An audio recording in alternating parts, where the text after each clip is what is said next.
Satyabama Institute of Science and Technology, Chennai and Sriperumbudur.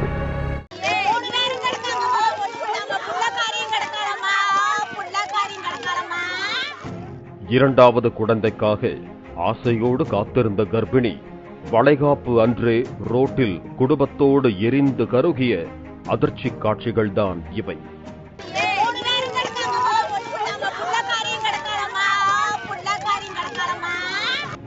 Virudhunagar மாவட்டம் ஆமத்தூர் அருகே காரிசேரி கிராமத்தைச் சேர்ந்த திருப்பதி லலிதா தம்பதியருக்கு திருமணமாகி 2 வயதில் ஒரு குழந்தை உள்ளது.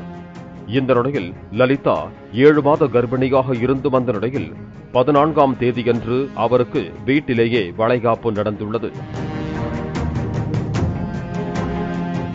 மைக் செட் நடத்தி வந்த திருப்பதி ஊரில் மாரியம்மன் கோவிலின் 8வது பொங்கல் நிகழ்ச்சிக்காக மாலையில் வீட்டுக்கு அருகில் ஒலிபெருக்கி குழாய் அமைக்கும் பணியில் ஈடுபட்டிருந்தார்.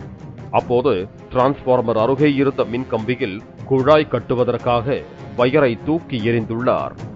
எதிர்பாராத விதமாக வயரில் மின்சாரம் பாய்ந்து வயர் இளகி மின்சாரம் பாய்ந்துள்ளது.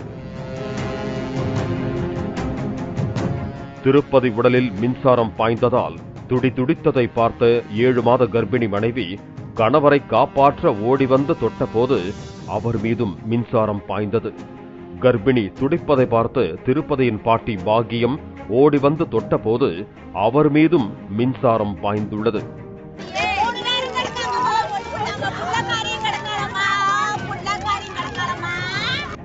மின்சாரம் ஒருவர் பின் ஒருவராக தாக்கியதில் கருவில் இருந்த சிசு உள்பட 4 பேரும் சம்பவ இடத்திலேயே உயிரிழந்து தீயில் கருகி உள்ளனர்.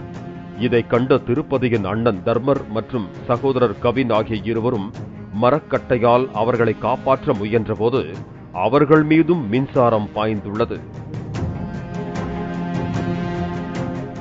காப்பாற்ற முயன்ற இருவரும் படுகாயம் அடைந்த நிலையில் சிகிச்சைக்காக விருதுநகர் அரசு மருத்துவக் கல்லூரி மருத்துவமனையில் அனுமதிக்கப்பட்டிருக்கிறார்கள். இந்த விபத்து குறித்து ஆமத்தூர் போலீசார் வழக்கு பதிவு செய்து விசாரணை மேற்கொண்டு வருகிறார்கள்.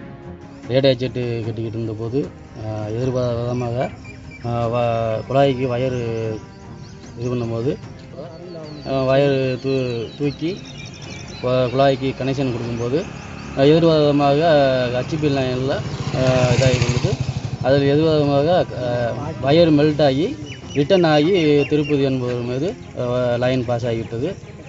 அது காப்பாற்ற வந்த மனைவியும் பாட்டியும் வந்து காப்பாற்றும் போது பிடிக்கும்போது அவங்களும் 3 கருகி பாட்டிலே ஆள்காலி இப்போ அரசு மருத்துவமனைக்கு கொண்டு போயிருக்காங்க. சின்ன பையன் 2 பேரும் வந்து கம்பை வச்சு இது பண்ணியிருக்காங்க. அவங்களுக்கும் லேசாக காயம் பட்டிருக்கு. இப்போ சிஹெச்சில் இருக்காங்க. நாளைக்கு தான் கொடுத்துருக்காங்க. நாளைக்கு பார்ப்போம். வளைகாப்பு அன்று கர்ப்பிணி சிசு உள்பட 4 பேர் உடல் கருகி உயிரிழந்த சம்பவம் அந்த பகுதியில் பெரும் சோகத்தை ஏற்படுத்தி இருக்கிறது. Satyabama Institute of Science and Technology, Chennai and Sriperumbudur.